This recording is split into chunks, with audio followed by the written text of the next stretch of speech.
Ayee kanamee kanumaan bira darbineeti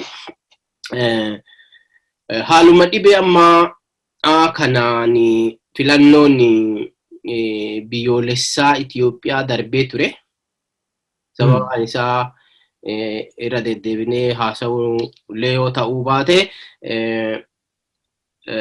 waan qabxii afurii kaa'eetti seera itti hiikee maal godhee jedhee paarlaamaan asumaa achi dha'ee dabarsee ture jechuudha.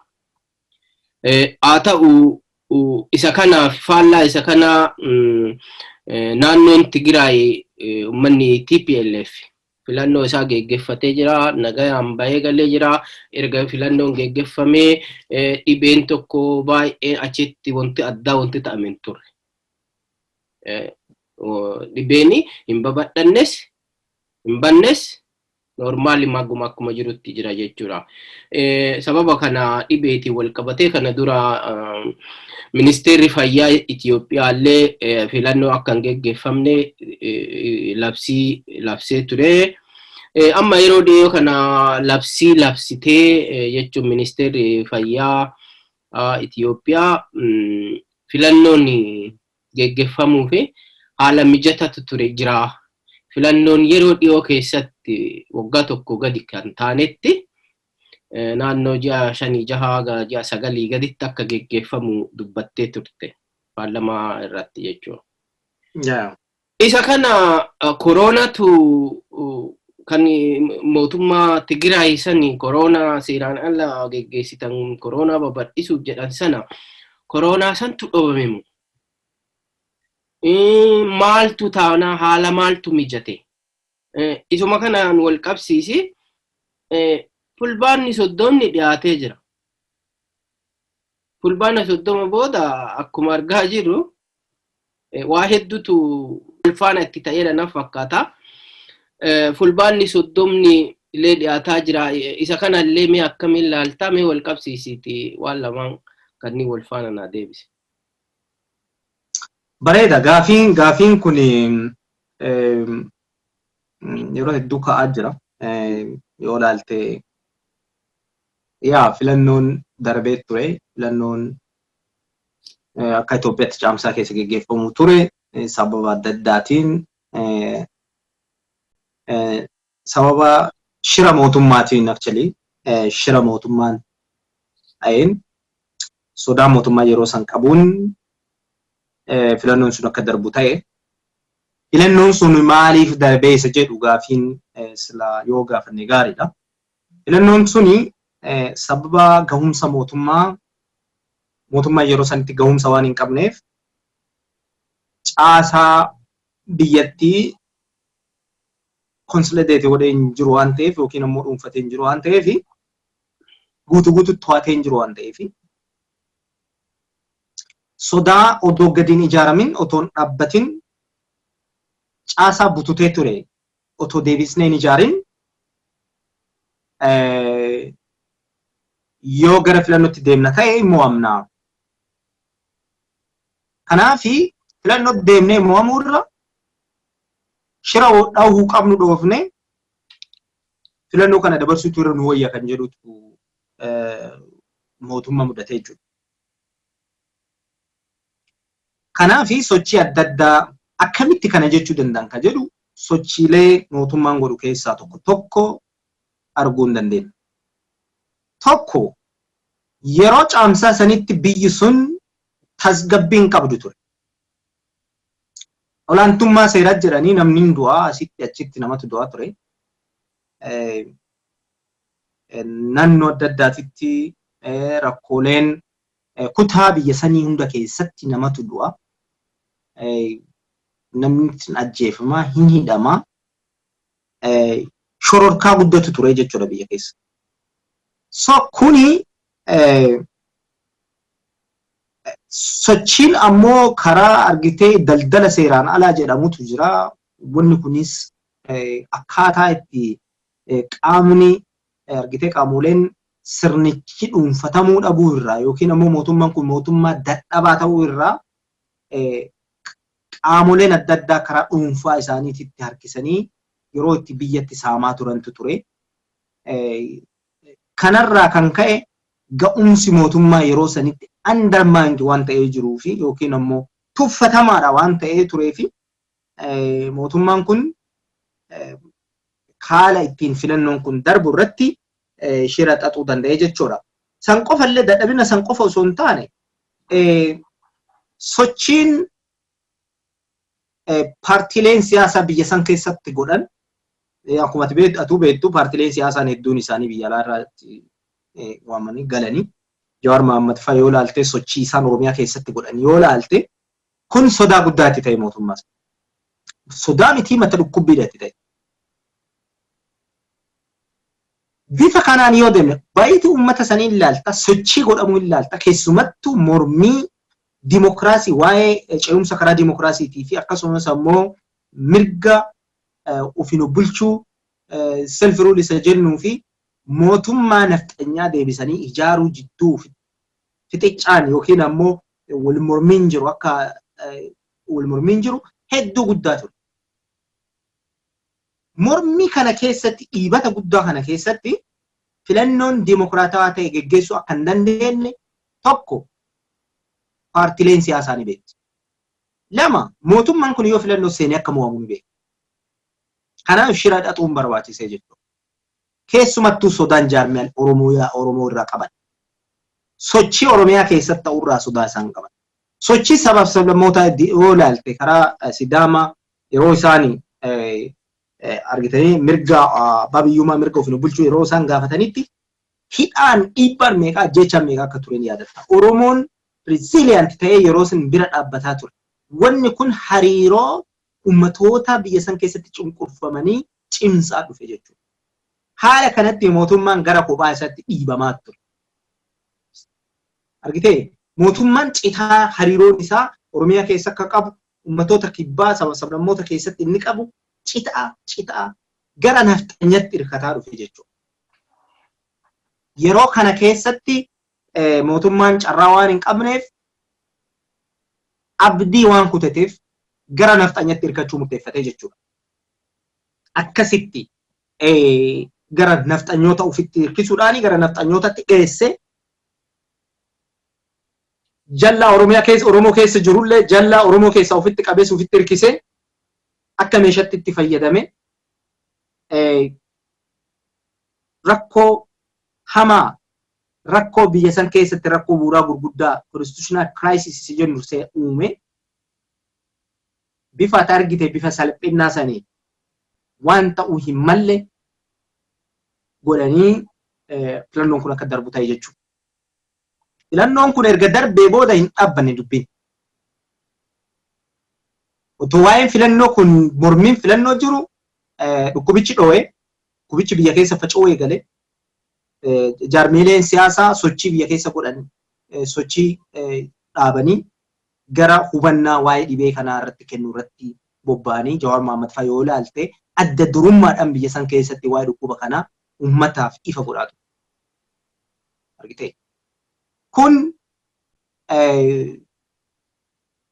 rakkoon sila dhukkubichi akka sababatti dhufe malee wannaa dabarsuun yookiin filannoo sana dabarsuun duruma ture. Duruma yaada ture because bar filannoo geggeessuuf seerri jiraatu qaba bar. The rule of the game inni jennu sun eddoon mormii siyaasaa jiraachuu qaba. Inni sun hin banamne akka jedhetti akka namichi promise galetti hin banne waan sana. Humnaan itti deebi'anii dhiibbaa turan malee adda bilisummaa shaneetti jira. Bilisummaa Oromoo adda bilisummaa shanee kana godhaa jira san godhaa jira jedhanii haala ittiin adda bilisummaa Oromoo maqaa balleessantu ture. Odoo kana godhan ilaalta waraana lixa Wallaggaa irratti labsan waraana Gujii irratti labsan yoo ilaalteetiin jette wanni kun yeroo san geggeeffamaa ture jechuudha. Waan kun wanni akkasii waraana uummata keenya irratti geggeessaniif shira akkamitti filannoo kana dabarsinaa kan jedhuuf san godhaa turan jechuudha. Irratti dabalata dhukkubichi dhufee fi maqaa dhukkubichaatitti hirkisuudhaan filannoon darbee jira hamma hin beekamnetti darbe. Maaf deebi'ee waa'ee filannoo deebisanii filannoo geggeessina jechuudha inkata kana dhufe kan jedhu gaafiidha innis. Akkuma beekamu warri Tigraay cichoominaan filannoon geggeeffamuu qaba jedhee qaama falmaa ture keessaa tokko. yoo isin hin geggeessine nuti hin geggeessine jedhanii hin geggeessitanii jedheen muummichi ministeeraa ni geggeessina jedhanii ciniinatanii geggeessan. Filannoo bareeda geggeessanii mootummaa akka isaanii tolutti akka uummanni isaanii fedhutti filatanii jiru. Waraanaan itti dhaadataa ture gaafa Tigraay jabina isii deebi'ee argeetiin jedhu lakki waraanaa isinitti hin deemu jedha. Waraanaan ittiin deemu maal godhuu qabaan jedhe. Anillee fulbaani 30 dhufaa jira. Paarlaamaan hin jiraatu. Amma waa'ee elekshinii kaasutu narra jira, filannoo kaasutu narra jira kan jedhu sodaa waan fulbaana 30 booda ta'u waan tilmaamuu hin dandeenyeef, waan ta'u waan hin beekneef waa'ee filannoo kaasan malee filannoon kun guyyaan itti godhamee yeroon isaa beekamee kan qophaa'e miti. San qofa miti. Filannoo maaltu gaggeeffama? Qaamolee isaan mormu, mootummaadhaan mormu mana hidhaa kaa'anii. Filannoon kompitishinii hin qabne yookiin dorgommii hin qabne filannoo. Wanni filannoodhaa dimookiraasiitiin hidhata qaba. So hidhanni sun, hidhanni dimookiraasii kun kan qaamoleen falmitootaa keessa jiran ta'uu qabaa jedha filannoon seeratti. So falmitoota jajjaboo hidhan Jawaar Mohaammed, Baqqalee Garbaa akkasumas immoo jaarmiyaalee biraa keessa adda bilisummaa Oromoo keessa Baaldaraas keessa hidhanii filannoon geggeessan hin jiru. Maqaan filannoodhaa kan amma dhahamaa jiru filannoo dhugaa odoo hin taane tilmaama fulbaana 30 booda wanta waan hin beekneef akkam goone ummata burjaajessina ka jedhu malee guyyaa kana filannoo geggeessina jedhanii wanni lafa ga'e hin jiru bara. Hin beeknu bara. Paarlaamaan jedhe yes dhukkubichi akka tinaan jette dhukkubichi amma biyya keessa salphatee jira yookiin dabalee jira hoo jette dhukkubichi kaa duraarra dabalee jira. Yeroo caamsaa sanii nama 100 gadi ture. Amma nama baay'eetu qabamee jira biyya san keessa. Anjaan yeroo kam ture? Yeroo caamsaa sana ture. Amma anjaan hin jiru. Laali wanni atamma argitu maal argita seeti? Tokko mootummaan kun mootummaa kijibaa ta'uu argita. Kan yeroo san dhukkubaaf hin dandeenye amma akkamitti danda'ame ka jedhu laala.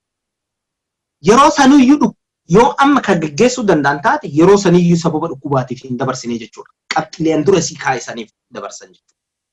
Qophii isaanii sirreeffachuudhaaf konsolideet godhachuudhaaf dabarsan malee dhuguma biyya san keessatti rakkoon dhibeedhaa jiraatee miti siin jechuu barbaada. Kanaafi walumaa galatti filannoon hin jiru ammas. Mootummaan nafxanyaa filannoo geggeessuu hin danda'u kophaa isaa. Kanaaf eenyus of sobuun qabu wanni filannoo jedhamu hin jiru. Mootummaan kun filannoo geggeessuudhaafis kappaasitii san hin qabu yookiin ammoo dandeettii hin qabu. Beekamtiis hin qabu. Beekamtiin isaa guyyaa muraasa booda dhumutti jira. Beekamtiin isaa erga dhumee booda mootummaan kun aniini filannoo geggeessaa miti an biyya san keessatti mootummaadha ofiin jechuun hin danda'amu siin jedha. Baay'ee galatoomii akka gaariitti kaaftee dhugama filannoon biyya Itoophiyaa keessatti geggeeffamuu fi karoorfame filannoo seeraan alaati. Yeroon filannoo darbee ture sababaan inni darbeef akkuma kaaftu qabxiilee hedduu lafa keettee akka fakkeenyatti mootummaan suni mootummaa gadi hin dhaabbanne ture. Ka'umsuma mootummaa biltsiginnaa yoo laalte silaa oduu hin ijaaramin warra boordii filannoo irraa waraqaa heeyyama argate beekta. Oduu paartii yoo gadi dhaabatee hin jedhi heeyyama argate jechuudha. Gaafuma jalqabu seera malee jalqabaa deeme. Namoonni kuwwan immoo ulaagaa silaa guutuu qabanii fi yeroo hedduu deddeebisamaa turanii baay'een isaanii waraqaa filannoo sanuyyuu mana boordii filannoo irraa fudhatu baay'ee rakkataa turanii inni karaa saniin argate yeroo sana booda immoo yoo of ilaalu ijaaramee hin turre hirrifatee Jawaariin faa yeroo isaan ummatatti gadi ba'anii ummanni faana yaa'ee ummanni yeroo faana yaa'u hin arganii hirrifatanii jechuudha. Akkuma argitu salaalerraa jalqabanii gufachiisuu jalqabanii karaa guuruu jalqabanii suni ummanni asitti cumnaa asiin cabsee bakkuma ofumaa galma qofa qopheessee simatuu jalqabe kun abdii murachiise jechuudha. Abdii murachiisnaan pilaan B itti seene jechuudha. Namichi pilaan B isaa kuni haala gaariin hojjeteefii jira. Isaa hojjetee jira garuu ummanni immoo mootummaa caalaa fagaatee deemeera waan ta'eef wantoonni deemamaa jiru ummanni qonnaan bulaan baadiyyaa maaltu akka deemamaa jiru adda baasee sirriitti bakka itti beekutti mootummaan kun obsobutti jira. Filannoo wayyuu biyya sana keessatti hin jiru hin geggeeffamus jechuudha. Akkuma maalii kana yoo jennu maalee filannoo geggeessuuf mootummaan tokko jiraachuu qaba. Mootummaan yookaan ummanni bakka mootummaan hin jirretti ummanni wal ga'ee filannoon geggeeffamuu qaba jedhee ummanni murteessee nama kana hagasiif nu haa bulchu jechuu ummatatu danda'a malee fulbaana 30 booda paarlamaan hin jiru, mootummaan hin jiru, mootummaan hin jirre immoo giddiin ani isin bulchaa yoo jedhe anillee qe'ee kiyya giddiin bulchuu fedhaa gaafasi hundinuu jechuudha. Kana malee kana ka godhe eenyunnini Abiyyi jechuudha. Abiyyitutu bari tarsiimoo isaan baafatantu bar faallaa itti deebi'e bar faallaa itti deebi'e tarsiimoon. Itti garagale. Itti garagale because fuggisoo isaattu ta'e kanaaf argitee mootummaan kun biyyi Itoophiyaa badiin kun badii Abiyyiiti. Itoophiyaan hin jiddu. Itoophiyaa hin caccabdu maal hin taatu namni Itoophiyaa haa jiddu jedhee hin jiru. Itoophiyaan haa jiraattu. Waa akka jiraattu barbaadna beektaa. Itoophiyaa hin jiddu jedhee Itoophiyaa jisse. Itoophiyaa amma jiguuf deemti. Fulbaana 30 booda Itoophiyaan tokko hin jiru jechuudha. Kanaafuyyuu Itoophiyaa jirtu suni Itoophiyaa namni kamuu biyya isaa keessatti naannoo isaatti ofiin of bulchuu danda'utu jiraata malee Itoophiyaan bilisinnaa jedhamtu waan jirtu natti hin fakkaatu. Akkasuma kabiraa immoo maali mootummaan kun gara filannootti deebi'a ka jedheefi atuu qabxii hedduu kaaftee jirta akka qabxii 2-3 takkatti yoo itti dabale for example sababni isaa haalli mijataadha ka jette ministeerri fayyaa Itoophiyaa Dr. Liyaa Taaddasee yeroo ammaa kana haalli mijataadha filannoo geggeessuu danda'a mootummaan jettee akka waan isii heeyyama kenniteetti. Maafi namni kanaan qabamu heeyyama kennite maal goote guyyatti namoonni 1000 ol qabaman jala 2000 qabaman 600 gabbuufte gaafasuma jechuudha.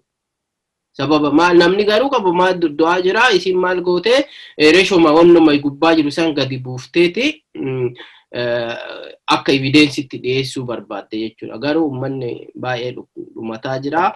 Immoo ka biraa immoo maali ABO caccabsanii ABO Jaal Daawud Ibsaatiin hoogganamu feekii isaanii hojjetanii kanaanillee milkaanii jiranii aga tokko seeraan ummata biratti milkaa'ullee yoo dhabani warra puppette sana kana argitee ka warra wannaa ta'e forjidii ta'anii sobaan ijaaraman sanaa fi harka galfatanii jiranii akka Araarsoo Biqilaafa kanniin namoota akkanaa kanniin waan harkaa qabu lammaffaa immoo morkattoota akkumatu kaafte hedduu waan adamsee hidhee kaan hunda akka baay'ee waan nama dhibaati mootummaan kun yeroo ammaa kana wantoonni ni dalagaa jiru hedduu waan nama rakkisaati mee dhuguma yoo amma laallee jennee Lidatu Ayyaaloo mee waan isa irratti raawwatames laali namoota jajjaboo namoota naan morkatan jedhan kasi mirga waabii erga kennee fi maallaqa funaanuu maal jechuu erga maallaqa ummata irraa fudhatee booda ummata sana ugguruu wantoonni kunniin immoo haala mijeessee filannoof hin deemsisaan ummata biratti fudhatama hin qabu. Ufa fuullee ummannillee jala muree wanti beekuu qabu. Ummanni Oromoo ummata Oromoo qofa miti ummanni biyya sanaa guutuun wanti beekuu qabu. Mootummaan kun filannoo geggeessuu fi mooraalillee hin qabu, ga'umsallee hin qabu, aangoollee hin qabu. Aangoon isaa guyyaa muraasa torbaan lama booda aangoon mootummaan ummata irra murteessuu ni dhaabbata. Uummanni filannoon tokko akka hin jirre beekee naannoo isaa ofii isaatiin eeguu akka qabu dhaamsa dabarsina jechuudha. Kanumaan gara mee qabxii gara dhumaa irratti qabadhetti si deemsisa. Mee mootummaan kun dhuguma waan ajaa'ibaati. Waa hedduutu deemamaa jira. Wanti qaaqameen dhumamu, wanti haasofnee irraa dubbannee dhumatu. Mootummaan gaafa aangootti dhufe maallaqaan jijjiira dhugama. Maallaqni garuu seeraan jijjiirama. Mootummaan Itoophiyaa yeroo ammaa kana maallaqa jijjiiree jira. Maallaqa isaa kana noota hedduu keessattuu yeroo baay'ee isa kuma jijjiirame kanallee rakkoo qaba ka jedhanillee inni jiru. Maallaqa sana tarii harkaan ijaa waan nu harkaan hin geennee fi irraallee baay'ee dubbatu baannellee waan hin argine irraan dubbattu. Waan ija nama miidiyaarra waan socho'aa jiru argina malee waan qabatamaan nootiin sun nootaan birriin sun harkaan bahee waan fakkaatu sana hin argine. Garuu suuraa irratti akka arginutti abbaan 200 rakkoo akka qabu argaa jirra. Abbaan 100 akkasuma rakkoo qaba. Isa kana wal qabatee mee mootummaan waan kana maaf dalage jetta? Lammaffaa immoo maallaquma jijjiiruu kana wal qabatee Abiyyi labsii saamichaa tokko leegaalii labsee ture. Miidiyaa isaatiitti ba'ee jechuudha. Labsii sana keessatti akkuma yaadannu maallaqa hammanaa gadi guuraa jedhe. Fuudhaa mootummaa galchaa kan jedhu hin dhageenye. Waan seeraaf dhiyeessaa kan jedhu hin dhageenye. Saamaa jedhe na fakkaata. Mee Abiyyi kana maaf godhe?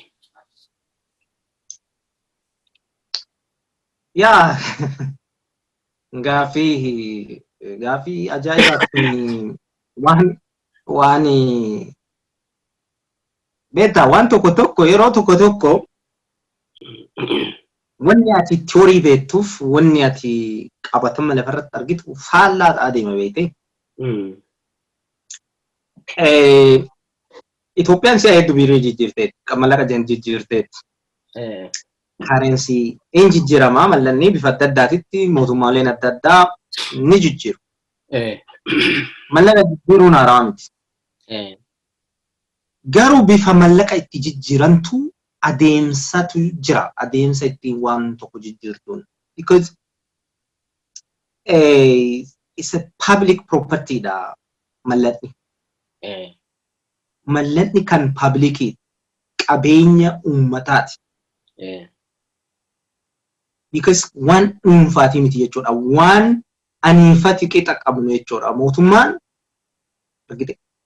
Mootummaan adeemsa godha malee kan uummataati. Mootummaan tokko hin darbaa wanni sun uummataaf jechuudha. Argitee? Isa kana keessatti qabeenya uummataa kana keessatti uummatatu keessa jiraatu qaba ture. Murtee uummataatiin waliigaltee uummataatiin taa'uun akkasii kun. Dibeet irratti taa'amee yookiin mormiin irratti geggeeffamee yaadonni itti kennamee wal hubannaan uumamee consensus isa jennu jiraate murtee san keessatti hirmaatanii uummanni hirmaate yaadichi gara uummatatti dhufee walii galamee booda wanni akkasii kun ta'a jechuudha. haa taatu Itoophiyaa keessatti wanni akkasii yeroo hedduu namni dhuunfaa isaa godha. Wanni akkasii kun adeemsa sirriitiin mootummaan yookiin paartiidhaan wanni godhamu waan ilaalcha dhuunfaa ilaalcha garee tokkootiin waan sochoome jechuudha. Jijjiirraan dhiyeenya kana biyya Itoophiyaa keessatti ta'e jijjiirraa mallaqaa murna gabaabduudhaan waan murtaa'e malee waan uummanni irratti mari'atee walii galee. Keessumattuu yeroon itti murteen kun darbe yeroo itti wanni kun gadi bahe maaliif yeroo sanitti ta'e mootiif isaa maali yookiin ammoo maaliif jecha yeroo kana godhan kan jedhu gaafii.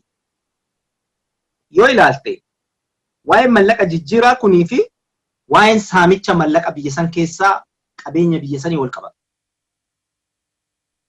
Tarii akka ani laalutti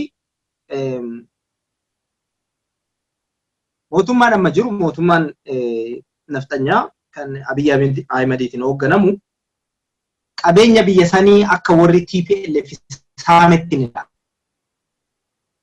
Shira mootummaa isa wajjin godhaa ture cufa isaa gara isaanitti haalatti harkisutu jira. Haa ta'u waggaa 27 uummata isa waliin ture. Ajjechaa tureef saamicha ture keessatti qooda qaban. Haa ta'uti hagas dhufanii maqaa argitee maqaa jijjiiramaatiin gara aangootti yeroo dhufanii waanuma cufa gara isaaniitti dabsuu barbaadu. Dabsaas turanii jiru. Mallaqni warri Tigraay mallaqa Itoophiyaa yookiin ammoo qabeenya Itoophiyaadhaa saamee farkaa qaba kan jedhutti waan amananii uummata saayikooloojii uummataa akkasitti amansiisanii jiranii fi keessumattuu wal dhabdee isaan keessa jiru akkaataan itti haluu bahaniin karaa waraanaatiin yaalanii hin danda'amne propagaandaadhaan yaalanii hin danda'amne mallaqa yoo jijjiirre qabeenya isaan tuulatanii bira taa'an karaa ikoonomiitiin dadhabsiifna kan jedhu mataa isaatii dubbatee jira. Karaa ikoonomiitiin isaan dadhabsiisuun sun mallaqa kana jijjiiruudha. Jijjiirama wayii haga wayii dalagee karaa saniin warra kana miidhuu danda'a, dhahuu danda'a kan jedhuun wanni kun jijjiiramee jechuudha. Look, istiraatejjiin garee tokko dhahuudha bar malee faayidaa uummataatiif miti. Is not to benefit the public. Benefitii uummataatiif yookiin ammoo faayidaa uummataatiif jedhamee waan jijjiiramee miti. Because jijjiirran mallaqa kana miidhaa inni qabutu caala malee faayidaan isaa hin caalu. Ammatti yeroo amma haala amma Itoophiyaan keessa jirtu oola. Because Itoophiyaan rakkoo gurguddatu harkaa isaan qabu. Tokko rakkoo enforcementii harkaa isaan qabu. Rakkoo seera kabachiisuu waan wayi seera irra oolchuutti harkaa isaan qabu. Olaantummaan seera biyya san keessa hin jiru. Mallaqa kana jijjiirtee mallaqa yeroo jijjiirte seeratti hiikuun mallaqa kana akkaataa itti mallaqni moofaaniif mallaqni hamoofaan gara baankitti mallaqni haarofni gara uummatatti ittiin deemuun akkamitti godhanii seera kamtu kana raawwachuu danda'a.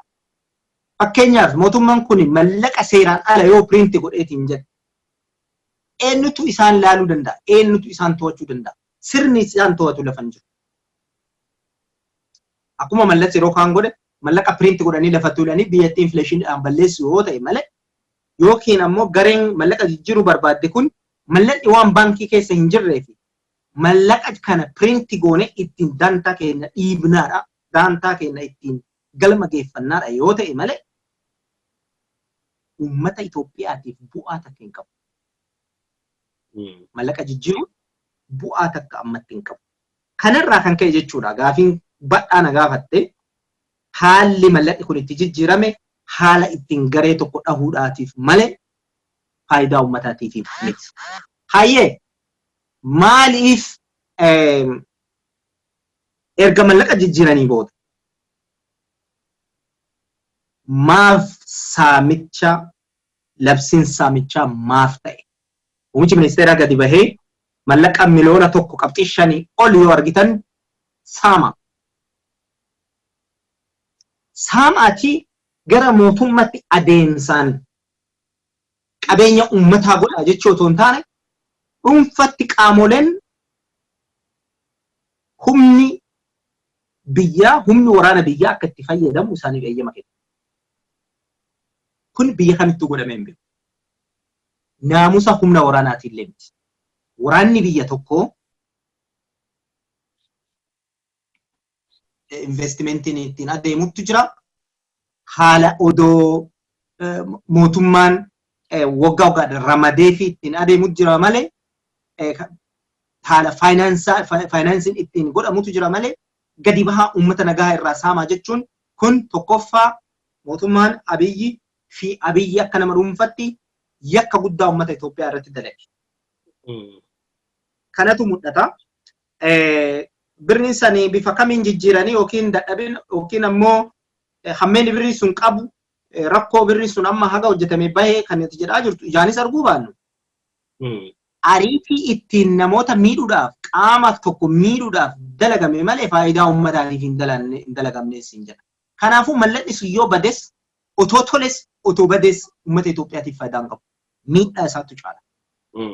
Miidhaa isaa kun maal fa'aa yoo ta'e maal fa'aa ta'uu danda'a yookiin maali kan jedhuuf bal'ina yoo yeroo qabaanne miidhaa isaa karaa siyaasaa karaa poolitikaa irratti diinagdee irratti security biyya sanii irratti legal processii biyya sanii irratti miidhaa inni qabu bal'inaan ibsuu dandeenya. Ammaaf kan seen jedhu waraana labsii saamichaa inni labsisan irraa kan ka'e Biraanuu Juullaa gadi ba'ee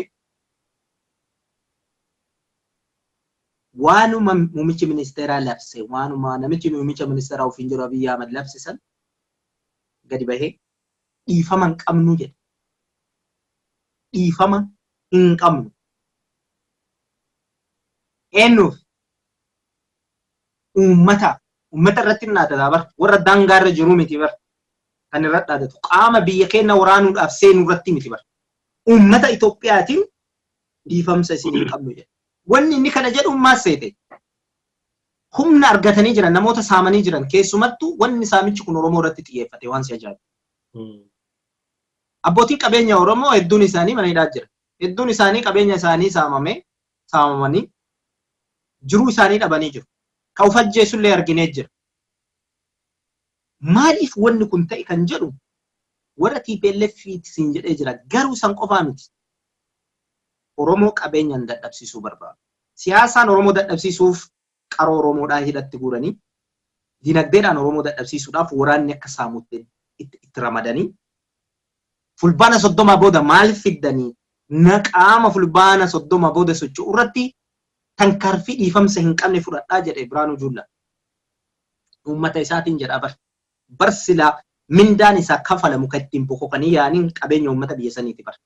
Uummanni kunniin ani eessatti akka naamusa waraanaa akkamitti eessatti akka baratanis naa galuu baatu wanni biyya san keessatti jijjiirra mallaqaatiin qabatee waan fulbaana 30 ta'u fulbaana 30 booda ta'uun wal qabatee wanni deemaa jiru yakka guddaadha. Yakka garee tokko irratti odoo hin taane yakka uummata Itoophiyaa irratti deemaa jiru. Kun yakki kun ka deemaa jiruun maqaa Abiyyi Ahmadiitiif maqaa paartii Biltsiginnaatiin deemaa jira. I think uummanni gadi qabee ilaaluutu irra jira. Gadi qabee ilaaluutu irra jira. Kana waan hubadheerraa waan qoradheerraa dubbadhaa beeku waanuma akka dhuunfatti jechaanii miti bara. Jechaan odoo hin taane waan akka nama tokkootitti akka nama waa dubbisu tokkotti waan dubbiserraa waan hubadheerraa experience biyyoota garaagaraa irraa waan argerraa dubbataa jira. Biyyi sun gara badiitti deemti. Hin argita. Mallanni kun Itoophiyaan waan isin taatuun argita. Ji'a muraasaa booda ji'a 3 kennaniira nama mallanni kun akka jijjiiramee kan haarofni hojiirra oolee moofaan akka badutti.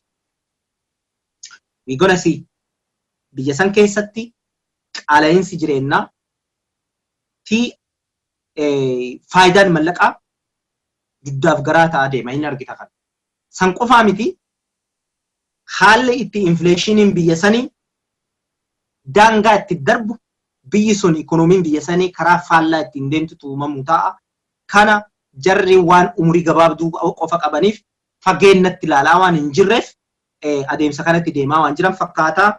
Kana uummanni hubachuu qaba natti fakkaata. Uummanni Itoophiyaa hubachuu qaba. Oromoo qofaa miti baay'ee uummanni biyya san keessa jiraatu miidhaan walumaa galatti kan uummata badhaati, kan uummata hiyyeessaati, kan uummata aangoo hin qabneeti, kan uummata murteessuu hin dandeenyeeti. Kana gadi fageenyaan waan laallamuu qabuun siin jedha. Baay'ee ulfaadhu akka gaariitti kaaftee qabxiilee ka'uu qaba hundaa kaafteetta maallaqa jijjiirree maallaqaa kan taasifamee fi dhugamaa akkuma jalqaba dubbatu yaalee atillee dubbattee mootummaan maallaqa jijjiiruu aangoo qaba. Garuu aangoo mootummaa kophaatti miti. Ulaagaan inni kaa'ellee nama amansiisa. Ulaagaa jijjiirraa kanaaf kaayame garuu maali qarshii sobaa ittiin hir'isuu maal waan ka jedhu sun dhugama. Haala Itoophiyaa biyya Itoophiyaa keessatti yeroo ammaa qarshiin sobaa baay'achuu irraa hedduu irraa akka filmaata jijjiirraa maallaqaatti ta'uun bareedaa ta'etu moduu jiru seera isaa kan hin eegganne seera isaa kan eegganneef mootummaan kun yeroo itti hojiilee biroo kan mootummaan silaa bakka qabsiisuu qaban jiru hedduu bakka jirutti akka xiyyeeffannaan itti kennamuu hin qabne irratti kenne kallattiin wanti inni irratti xiyyeeffate akkumatu jettee uummanni Tigraay maallaqa saamee jira ka jedhu sammuu biltsiginnaa hunda keessa jira. Garuu wanti sun hin taane Tigraay maallaqa saamne jechuu kiyyaa miti. Tigraay saamteetti. Tigraay immoo hard currency jijjiirattee fixxeetti uummata qaroo.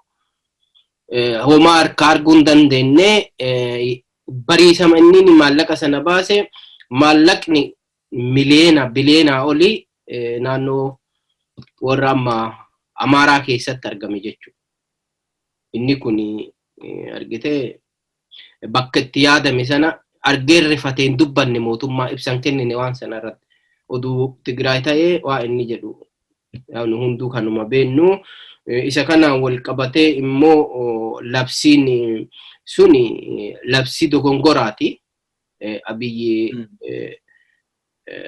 dogongora dhumaa raawwate saba irratti dogongora raawwataa dhufe dogongora baay'ee kijibuu wal qabatee saba sobuun wal qabatee waa hedduu uummata sobaa asiin bahee immoo yeroo waan kana labsu ummata ofii bulchuu irratti labse beekta.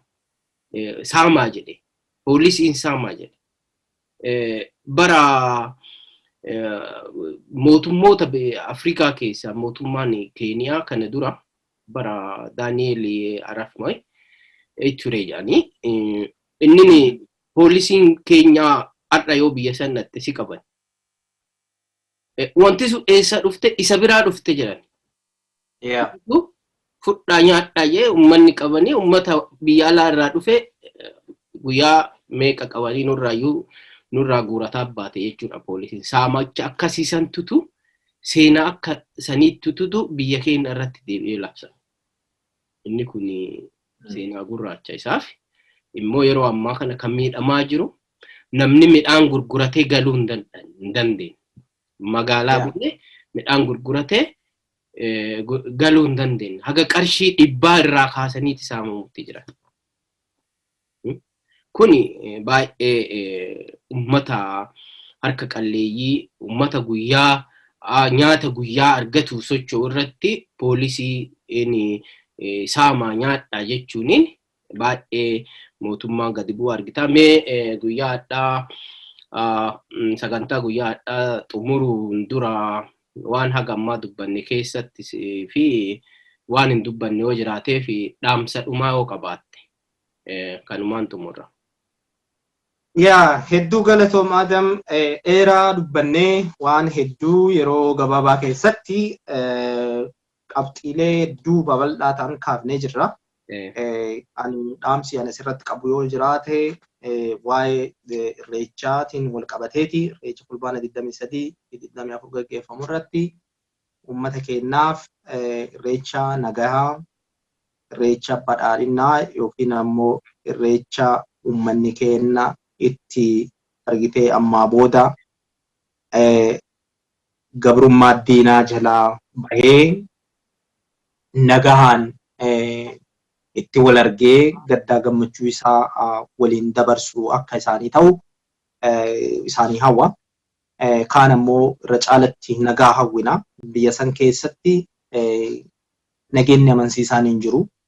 Garuu Oromoon ayyaana isaa gaggeeffachuun wanni kamiyyuu jiraate iyyuu ayyaana irreechaa gaggeeffachuu ni dirqama. Kanaaf ayyaana kanarratti nagaa uummata keenyaa hawwinaa wanni guddaan sanii nagaan hirmaadhaa waan isin biraa jiraatu ayyaana nagahaa isinii haa ta'u bagaa booqaa birraa geettanii jechuun barbaada. Kan biraa wanni jechuun barbaadu uummanni keenya xiiqii guddaa keessa jirra. Yeroon kun yeroo hamaadha. Yeroo kana keessatti Oromoon dantaa ofii irratti fookas godhuu isa barbaachisa. Waan dantaa isaatiin faallaa dhufurraa of eeggachuun barbaachisaadha. Keessumattuu karaa shira diinaa irraa of eeguun gaariidha. Diinni akkuma beekamu ayyaana kanarratti shororkaa adda addaa uumuudhaaf sochiin godhamaa jiru. Sochii maqaballeessaati. Kanaaf qeerroon keenya harreen akkasumas ammoo foolleen gabbaaleen gadaa waan kanarraa bifa dammaqina qabuun hordoffii godhuu qabu. Kun wanni akkasii kanarraa of eeguun maaliif barbaachisaa? Shirri diinaa akka galma hin geenye faashalsuudhaaf hedduu faayidaa qaba. Kanarratti jabaatanii osoo hojjetanii hedduu barbaachisaadha. Kaan ammoo waa hedduu silaayuu dubbannee jirra. Wanni guddaan ammaaf jennu nagaha tasgabbiidha. Uummanni tasgabbiidhaan marga jiidhaa qofa qabatee gara irreechatti deemuu qaba. Oromoon sodaa keessa miira sodaa keessaa bahuu barbaachisaa. Maaliifi mootummaan kun sodaadha. Kana keessatti sodaa uummata keessatti facaasuudhaaf wantoota adda addaa kan ka'aa jiru. Ulaagaa lafatti tuulaa jiru. Ulaagaan fedhe yoo tuulame irreechi irree kenna. Irree Oromooti. Ayyaana irree Oromoo ta'e kanarratti gammachuudhaan uummanni hundi hirmaatee akka nagaan galu abdii kenna hundaa kanuma dhaamachuun barbaada Adamama. Ulfaadhu galatoomii atis waamicha keenya kabajtee waan asirratti dhiyaattee marii badhaa yeroo gabaabaa keessatti mata duree hedduu kaafnee wantoota sila biyya keessatti ta'amaa jiran waliin mari'achuu kennaaf baay'ee galatoomii ulfaadhu. Atillee baga ayyaana irreechaatiin si ga'ee atillee akkuma uummata Oromoo hamte siillee hawwina. Kanaaf galatoomii ulfaadhu siin jedha, horii bulli siin jedha. Dhaggeeffattoota keenya kabajamoo nageenyi keenya bakkuma jirtanii sinaa dhaqqabu jedha. Kan mari'ataa turre obbo Tibbeessoo Ukaa waliin kan jiraatanii biyya Ingiliiz magaalaa Londonii. Sagantaa guyyaadhaa kanumaan xumurraa yeroo biraa sagantaa biraa mata duree biraa irratti walitti deebina. Agasiif nagaan nu turaa, hoolaa bulaa isiniin jenna jechuudha.